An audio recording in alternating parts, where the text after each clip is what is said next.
13/5/24 జరగబోతున్నటువంటి శాసనసభ ఎన్నికల సందర్భంగా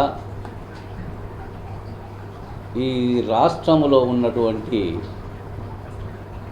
ఉద్యోగులు, ఉపాధ్యాయులు, కార్మికులు, అంగన్వాడీ టీచర్లు,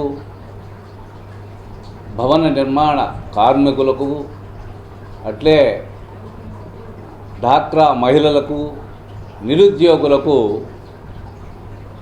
నా అనుభవంతో ఒక పిలిపిస్తున్నా.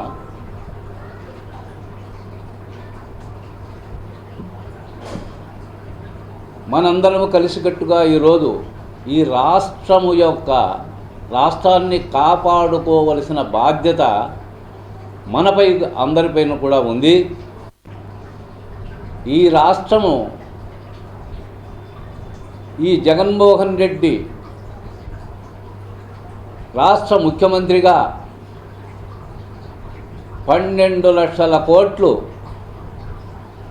అప్పులు చేసి అప్పుల ఊబిలో రాష్ట్రాన్ని నెట్టేయడం జరిగింది.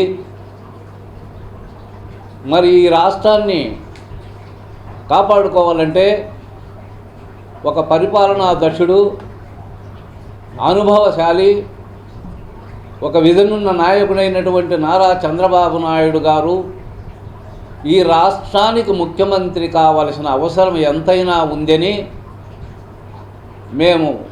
మనమందరం కూడా నిర్ణయం తీసుకోవాలా.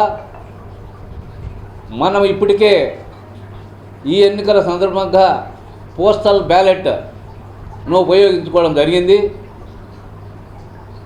అందరూ విరివిరిగా పాల్గొని దాదాపు 4,50,000 ఓట్లు ఈరోజు పోల్ చేయడం జరిగింది.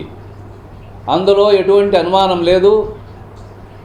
4,50,000 పోల్లో దాదాపు 4,25,000 ఓట్లు ఖచ్చితంగా ఈ ఉమ్మడి కూటమి అభ్యర్థులకు వేసి గెలిపించేదానికి ప్రయత్నం చేసినటువంటి అన్ని వర్గాల వారికి నేను కృతజ్ఞతలు, అభినందనలు తెలియజేసుకుంటున్నాను.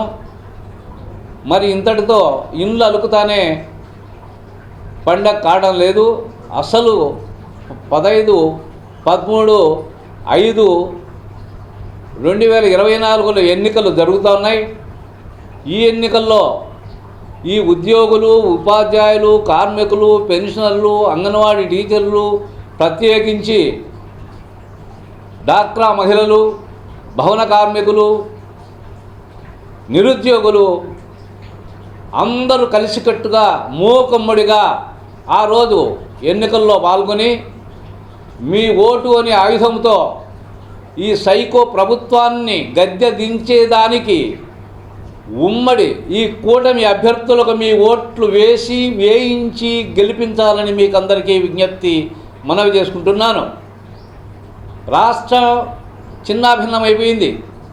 రాష్ట్రం ఈరోజు ఈ సైకో రాష్ట్ర ముఖ్యమంత్రి ఆధ్వర్యంలో స్కాములకు గురైంది. మరి ల్యాండ్, శాండ్, మైను, వైను, మరి ఎర్రచందనము, గంజాయికి స్కాములకు ఈ లోనయ్యింది రాష్ట్రం. ఈ రాష్ట్రాన్ని రక్షించాలంటే చంద్రబాబు నాయుడు ఒక్కరితోనే సాధ్యమవుతుంది.